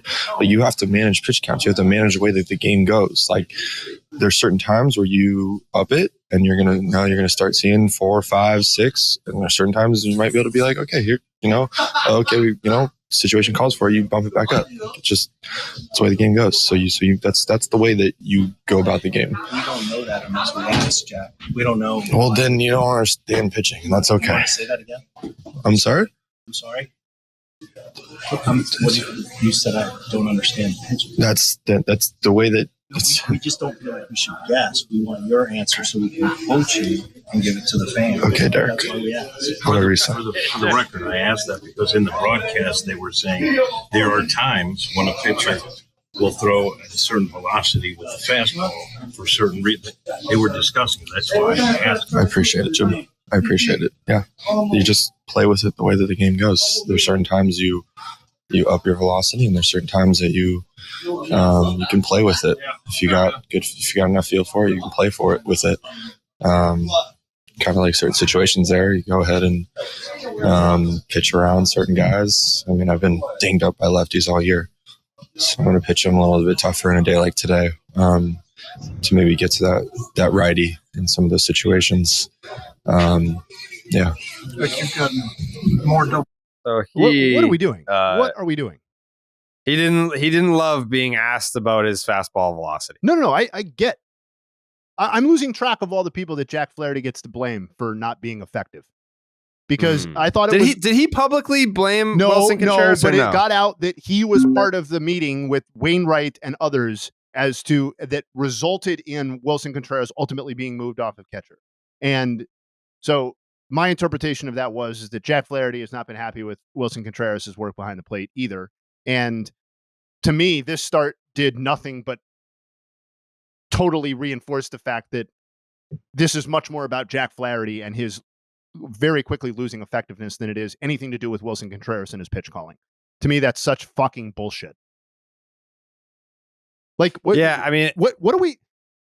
And like, so okay, so first it was Contreras, now it's the reporters who don't know anything about pitching, despite the fact that they're asking very legitimate questions to me, because a quick look at Jack Flaherty's velocity and results reveal some like really, really alarming stuff. Because in his April 23rd start, his four-seam fastball velocity was 93.6. Okay. April 28th, 93.4. Fine. May 4th, 92.2. So 1.2 miles an hour drop from his previous start. Last night, it was 91.9. So he lost another 0.3. So in the span of 2 starts, he's lost 1.5 miles off of his average fastball velocity. By the way, batters went 6 for 10 off of his four-seamer last night. So and over his last 3 starts, he's allowed 23 hits and 18 runs in 12 innings pitched. So this isn't really about what the game calls for. This isn't about situational pitching that the reporters don't understand. This is about him getting absolutely knocked around and his fastball getting knocked around and people tying that to a loss in velocity, which the numbers are suggesting is happening. Like his season can't be following the game plan. I don't know what we're doing or what he's doing specifically. I know what we're doing. Yeah, there's obviously a direct correlation between drop in velocity and offense allowed by Jack Flaherty.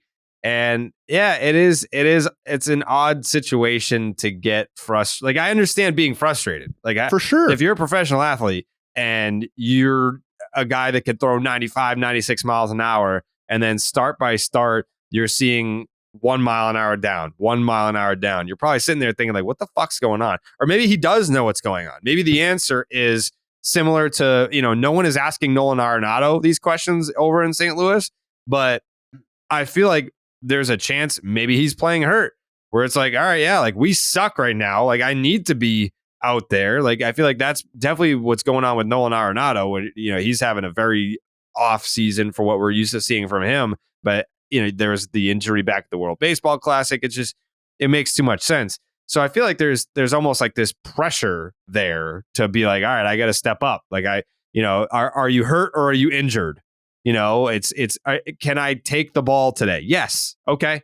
So I'm going to go out there and do that because if the season's on the line. And he's been a guy who's been banged up and dealing with injuries for the past couple of years. So I could understand, he thinks he's coming into this year healthy. And then now, if we're speculating, of course, but if he's banged up, he's like, fuck, now I'm banged up again. I want to be out there. And this team, as you said, needs help and needs specifically starting pitching. I just like the tone that he used to those reporters was so dismissive and so condescending on what I thought were the questions posed seemed legitimate from a storyline perspective and didn't seem like they were posed in a tone that should have got the reporter below back either. So I the whole St. Louis situation. I'm confident that roster is going to turn it around in the Central, especially as the Pirates continue to lose. But the vibe there, and there feels like a lack of leadership, a lack of accountability for some players. I don't know what's going on, but that was kind of ugly to me. I don't know. Goes all the way back to the Tyler O'Neill situation. Yeah. This is the third this sort of thing that we've talked about with the Cardinals already this year. Yes. O'Neill, Contreras, and now Flaherty, where it's just the vibe in the room does not seem like it's a fun place to be. And I know that a lot of that goes back to losing, but I mean, you go back to the O'Neill situation, they hadn't even sucked yet. Yeah, and they won last night, and I know that Flaherty acknowledged that and tried to say that that's what's important or whatever. And to a large extent for this team, that is what's important, is just getting those dubs right now. But even when Flaherty was going well earlier this year, the walks were flaring up. What did he had that start where he flirted with? Yeah. So he had the 5 hitless innings. He had 7 walks and 4 strikeouts in that start. His first time out this year. So, and then followed that up with another start that looks decent on paper, 5 innings, 2 earned, 6 walks. So it's just been kind of a mess. And I don't know what's going on, but that sequence was off-putting, I think. Yeah. How did it make you feel, Joe? Well, it sounds like there's a lot of stress. A lot of stress. In St. Louis, a lot of bad vibes, a lot of tension. And I also think what J.A. was saying, he probably feels if you're coming off injury, you don't want to think that I have bad velocity and I might not be as good as I used to be. You want to think that you're going to be dominant like he was in 2019. When you're not, you might feel some type of way, and it's kind of a sensitive topic. Also, if you're kind of being blamed a little bit for Contreras not starting and all the backlash on that, people being well, it's kind of your fault too, bro, and then you fuck up without Contreras, it's pretty obvious why you would have feel kind of pissed off and kind of lash out. You can kind of feel that he was lashing out, but then I shouldn't be lashing out, fuck, and then was Jeff, there was his what name? Who was Derek. The reporter? Derek, man. Derek. And he's been a report. Derek Gould, I think his name is. He's been there for 30 years. You can tell me I don't know pitching up in here for 30 years, Jake. Jack. Jake. I don't know. I'm sensitive to the fact that when professional athletes do that flex, when they're you don't know the game because you didn't play. And that's ultimately what that was saying. And I feel more often than not, when current or former professional athletes go to that, it's as a defense mechanism for a conversation that is not going the way that they want.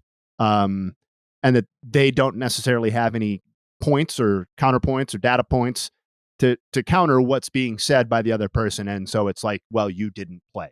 And sometimes that's absolutely correct and relevant. And it's you couldn't possibly understand this because you didn't play. And one of those examples would be maybe clubhouse dynamics or something like that, which is when it's great to have Dallas on the pod because he is the one who experienced that and none of us did. But all of us in some capacity actually did play baseball. And so, and we study it and we follow it. And so I hate it when they do that. And he did that. So don't do that. He did that. Yeah, I don't. Don't be that I don't love being told that. I think, like, if I ever get that, like you didn't play, it's always from these fucking slapdick minor leaguers that are like 28 years old and high A. I'm like, buddy, like, congrats, you played fucking D1 college baseball. Also, like, and where is the line? Like, when does it matter that you played? Because if a minor leaguer is going to tell me that I didn't play, then, like, buddy, you didn't make the majors. Did you play? Did a person who stopped playing after college, did they play? What about if it was a low-level college team? What about a high school All-American who threw out their elbow? Did they play? Yeah. Like, it's just so fucking reductive and stupid. I agree. I don't like. That's my favorite thing too. Is when people are like, bro, you didn't play. Like, you think Ken Rosenthal was out there socking homers? He's fucking 5'2". Yeah. There's no way. Be more specific. Passing. I didn't play well. Yeah. I played. And I played for quite a while for somebody who was not very good. And you honestly learn most of the shit by the show. If you play the show, you kind of learn all the shit. It's pretty easy. Yeah. Another great point. I don't even need to go outside. Yeah. I mean, how many times have I made the major leagues and LB the show my entire life? Probably like 10 times. Probably like 10 times the number of times that Jack Flaherty made the real show. Yeah. He only made it once. He only made it once. And we're not even taking shots. We're just saying. No, he's just the current topic. That could apply to anybody. How many times did Nolan Ryan make the show? One time. Just once. It's true. You made it 10. 10-time showmaker. And I'm in a softball league, motherfuckers. And I only got out once last week. 2 games. Look at that. It's damn good. And I'm battling injuries and playing through them. Yeah. That's because you're a grinder. Well, I'm the captain of the infield, so like you kind of have to, but it's like it's good. We're 8-1, so. Did Aaron Judge came back last night? That second. Sure. Good to have him back. Yeah. Yes. I mean, Judgy, you pumped to see your boy Judgy come back? He went 0 for 3 though. Against the A's. Don't forget. That's not good. Don't forget to add that in there. Against the A's, that's not good. What do you think? What are your expectations for Judgy now that he's back? I mean, come on, Aaron Judge. I got high expectations. I was kind of surprised that he came back this quick. Me too. And I guess that's just basing off Jared stating that it's a hip and that he's fucked. Yeah, that's basically. Yeah. My inside Yankee source is Jared. So sometimes I get these things wrong. Mm-hmm. That's not my fault, and it's not Jared's fault. It's just I wasn't wrong though. It was his hip. It's his hip, and his hip. He still hasn't gotten a hit since. So maybe he has not gotten a hit since the hip injury. Are you concerned? Listen, I wouldn't say I'm concerned about Judge, but I'm concerned about the Yankees without Judge, because we've talked about this multiple times. Without him, they are a way worse team and feeble. And even if Judge was completely healthy, he's probably not doing what he did last year. And what he did last year basically carried the Yankees. So yeah, there's a lot riding on Judge. I don't think that's a overstatement. So any injury would be a little worrisome. I mean, even despite the fact that Judge did absolutely nothing last night, the Yankees still won. So just remember that. That's how bad the A's are. Remember that. Judge did nothing. Some dude that we have never even heard of hit 3 home runs for the A's. They still lost. The Yankees still won. Can I just answer that question really fast? I'm not worried because he had a batted ball last night that went 109.3 miles an hour. So I actually, did he really? Yeah, I actually think that's very encouraging. So you think he's back? Yeah, I mean, yes, yeah. If they're saying he's healthy enough to play and he hit a ball 109 miles an hour last night, then I'm inclined to think that we're good to go. All right. Should be good to go, but like you said, I don't know if anyone said this. I'm going to say, I can see what I'm trying to say here is that he hit a ball really hard, but the way Judge has been acting lately, and now he's the captain, signed the long-term deal, it seems clear that Judge is like really trying to be like the captain, like he should, because he is their best player by far. I could see him like rushing back from an injury like this before he's ready. Easily. Because So you think rely he's on him so much. irresponsible? You think he's irresponsible? No, I think he's fucking. I think he's taking the captain role very seriously. Mm-hmm. And well, I mean, it's obvious he chose the Yankees over the United States of America, so you know that he's kind of taking it pretty seriously. Yeah, and that was a bitch move, but like I still like the guy. I just love my country. Yeah, me too. However, everybody in the world knows that the Yankees need Aaron Judge, and so he's not going to wait until he's 110% to play. But does Aaron Judge need the Yankees? Well, he's stuck with them now. He could ask for a trade. He could ask for. Aaron Judge does not need the Yankees. Aaron Judge could never play again and be good and probably live a better life than everybody on this podcast for sure. And fuck that, everybody. man. I love my life. Yeah, Jay Hayes got a great life. Other than being unable to extract myself from childcare early enough to have joined the pod on time, my life is top notch. He's got a great life. But now imagine that with your great life, but you were 6'7", 250, famous as fuck. Had teeth that were perfect. You had them fixed. So you got it like that. Couldn't I just do that? You could. I don't know. Yeah, they have surgeries for both. You could be 6'7". I would need to buy a new house. The house I purchased is on the older side and is really not fit for somebody who's 6'7". So I guess I would have more money though, so I could do that. But we're kind of getting down a rabbit hole now. I'm happy with my life. Just want to be clear. Very happy. Yeah. Well, you could be happier. Shout out to my family. Love you guys. Love your family, but also you could be 6'7". I don't know. That's true. I don't know that I would want to be 6'7". That seems super inconvenient. As kind of the monster of the podcast already, I don't want to get any taller. Right? Yeah. Like as someone who's like pretty much 6 feet, I don't know that I'd want to be 6'7". You just stand out in a crowd. Everyone's like, "Ooh, who's this guy?" Yeah. Like, leave me alone.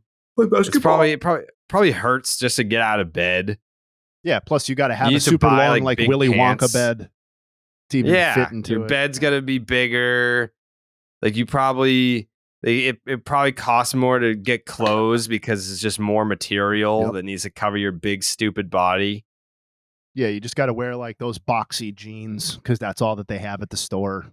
Yeah, everything's probably going to be custom fit. That's stupid. Yeah, see how much more expensive it is. You got to get custom fit clothing. I'm just going to stay right between 6 and 6'1", that nice, soft, comfy zone. Same.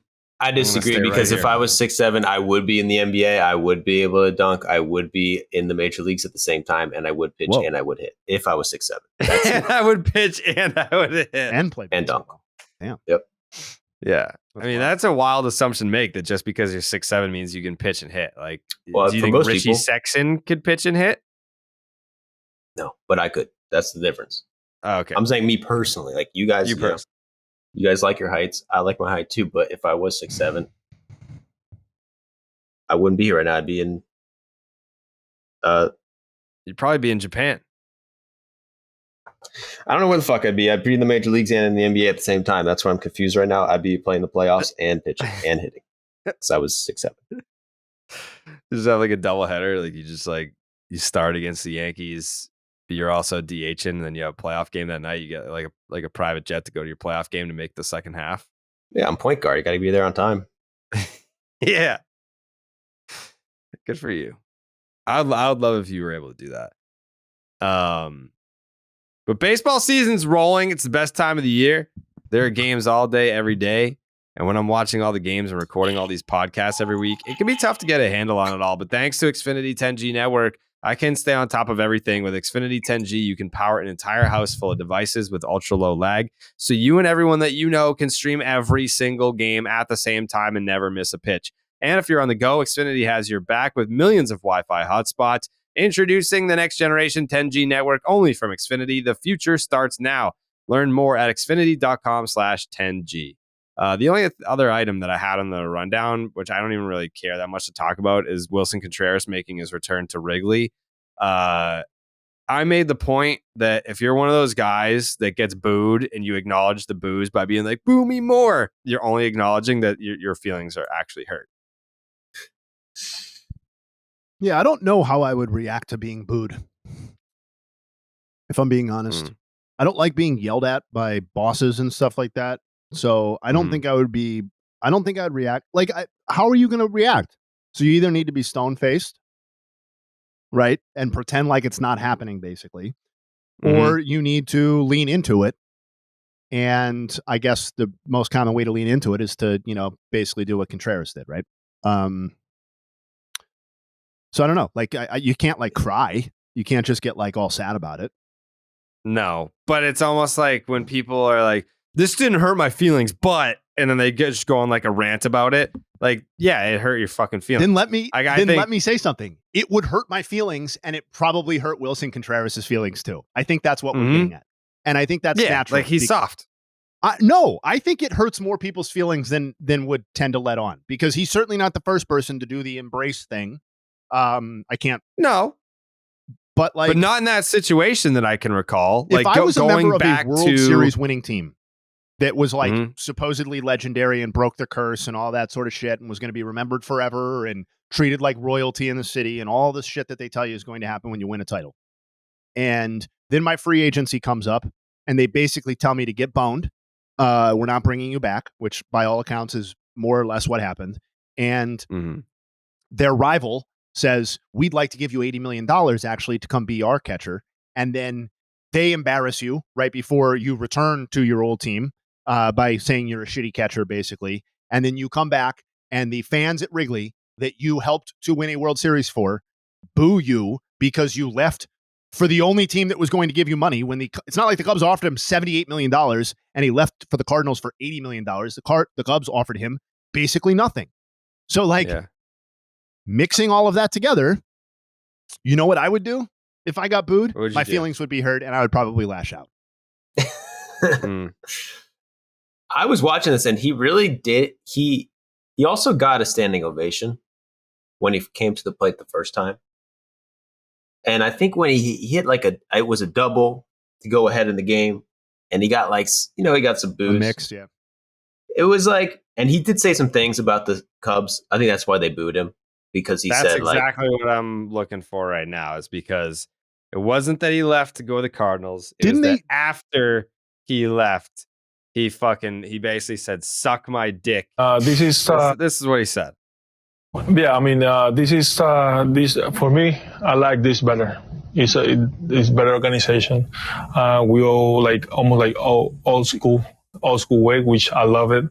And that's something that I really like it. I already talked to the manager about it, like how was the culture here, and everything since I got here is being everything just one way, the Cardinal way, and I have to adjust it. So it's not that hard. I mean, do everything right and respect each other. That's it. He said, "Suck my fucking Cardinal nuts, Chicago."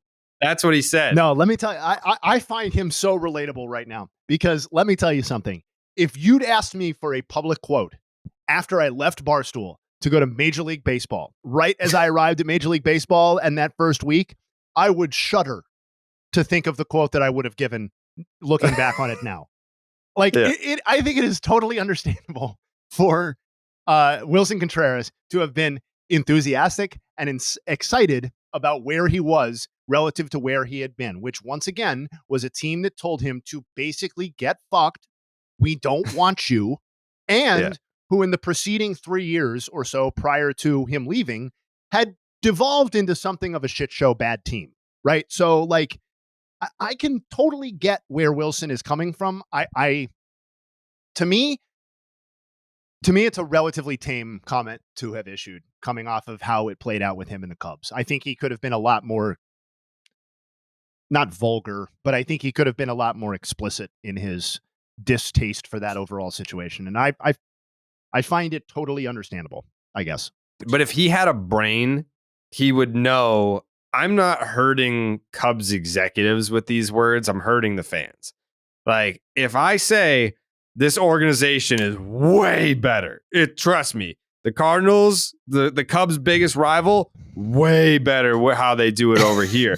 I would know. I've been a part of both most recently, so I can speak from personal experience. Cardinals, awesome. Cubs, worst. Well, don't you think Cubs fans, like I think executives are smart enough to know, like, we know what he's doing. Okay, like, yeah, you're happy with your new team. Like, you felt slighted about, like, we didn't offer you any contract, whatever. Like, go be with the Cardinals.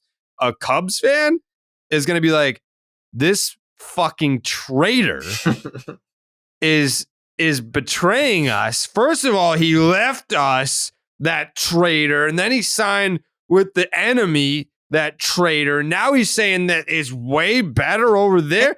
Dude, you're a Cub. You're a Cub for life. It's Cubbies or die. And you're saying all this. Any Cub fan who responds that way and who actively ignores the fact that the Cubs did not offer him a contract to come back, there was either didn't offer him one or offered him one that was so ludicrous as to not be a contract offer at all.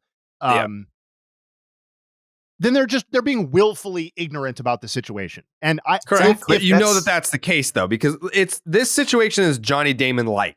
Like, the Red Sox did not offer Johnny Damon a competitive contract. The Yankees offered him the most money. He won a World Series in Boston. It's the same fucking thing. He won the 2004 World Series in Boston, which I still put above the fucking Cubs. I don't give a shit.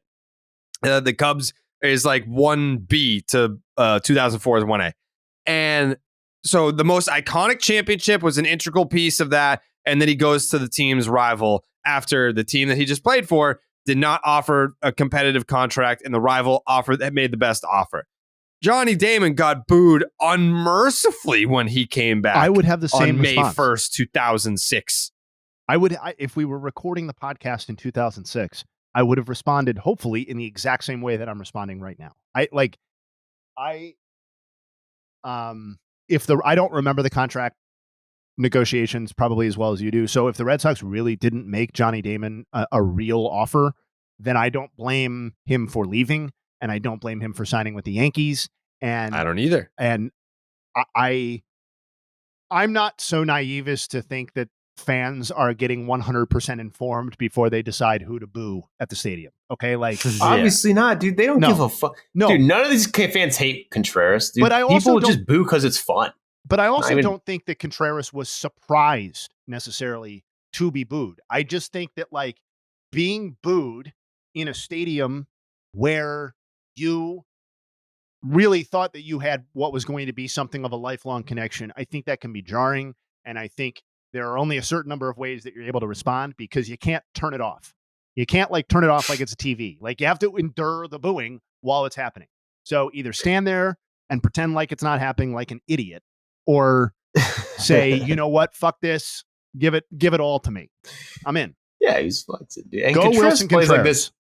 like this. Contreras does this shit all the time. Like, this is how he plays. He's a guy. He's got flair. He's got attitude. And honestly, I mean, the same shit with Dansby Swanson and the Cubs. Like, Dansby Swanson went to the Cubs and was like, I like the Cubs. And the Braves fans were like, what the fuck? It's like, what do you think he's going to say? If you're Wilson Contreras, like, you're trying to be like, I like the Cardinals without saying I don't like the Cubs. But if you say like the Cardinals, the Cubs are mad, you really can't win. You know what I'm saying? No, I think he's handled all this shit really well on personally. Like, the way, I mean, has he said anything dumb? Like, he's basically gotten benched and just kind of chilled through it.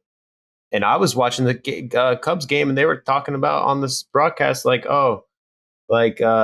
this was a topic within the Cubs organization during contract negotiations. Like, it never got out, but the Cubs also felt the same way, that he wasn't calling games well, and that's why they didn't want to sign him. They dropped that on the pod. I never heard that.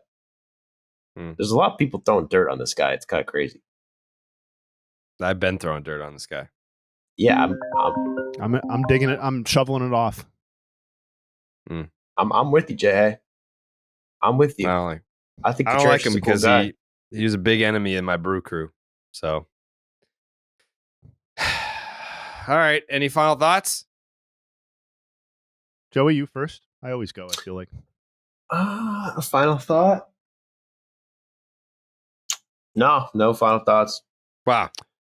I have two. Jay? Since I was a little late to the pod, I just wanted to drop a few nugs here. Please. Tough night for the Pirates last night. Now outscored 54-12 over the last 9 games. Just wanted to update that little stat since it was, I believe, 44-9 the last time that we talked. Now 54-12. Brandon fought. I got a hand up on this one. Hand up. I said that he would be massive upgrade, or at least an upgrade over Madison Bumgarner. That has not been the case so far, actually. He's allowed 6 home runs in 46 batters faced. That is not going to work. It doesn't matter how many strikeouts you have. If you allow 6 homers in less than 10 innings pitched, we have some things we need to work out. So I don't know if he's going to get a third starter, if they're going to send him back down to retool some stuff, but that might be more of a future help than a present help, like I had envisioned. And then lastly, listen, I don't want to give credence to any of the ugly stuff that was said by people with other companies and other podcasts about Alek Manoah's ability to pitch at a high level for certain reasons. But I'm now officially on the concern train about just what the performance is saying overall. His MLB career year-by-year strikeout rate has gone from 27.7% to 22.9% to 16.8% this year. His walk rate is more than double what it was last year. So right now he's sporting a 16.8% strikeout rate and a 13.1% walk rate, which is totally untenable. And his slider has just not been anywhere near the same pitch. He's getting absolutely hammered. He's allowed 4 homers off of his slider in only 213 pitches thrown this year. And he allowed 4 home runs off of his slider all of last year in 798 pitches thrown. So I don't totally know why this is happening, and we don't have Dallas here to maybe give us his interpretation of some of these numbers. But the whole part of the idea of the Blue Jays was that Alek Manoah was a frontline pitcher, and I know they've succeeded so far despite Alek Manoah not being that. But the total loss of like the swing and miss and kind of the nastiness that he was playing with before is really concerning to me personally. So I guess we'll wait and see. But after last night, I had to look at some of the numbers because we're now a month and a half into the season, man. Like this is real. This is real now. Yeah. Yeah. It's it's basically just been that one start against the Yankees. Like maybe he needed that fuck you giddy up adrenaline that he had going up against Garrett Cole, but outside of that, it's been a while since we've seen the old Alek Manoah of sorts. So yeah, something to keep an eye on. That reminded me of my final thought. What is it? Everybody's talking about Yennier Cano for my Orioles. He's pitched 13 games. He's given up 3 hits. No one's gotten a hit off his changeup yet this year. That's actually pretty nuts. 66 times he's thrown it and no one's even hit it for a hit. Is that the best changeup since Devin Williams? That's the best changeup. Devin Williams saying, "I'm still here, dog. Don't count me out." Oh. Yeah. I was looking at some of those stats. Some of these pitchers, it's funny to see like how far can you go into a season without giving up a hit on one-year pitches, and there's like a good amount of guys like that, and there's some crazy ones. I forget his name. Phil Maton. Fuck. They say it. Matone.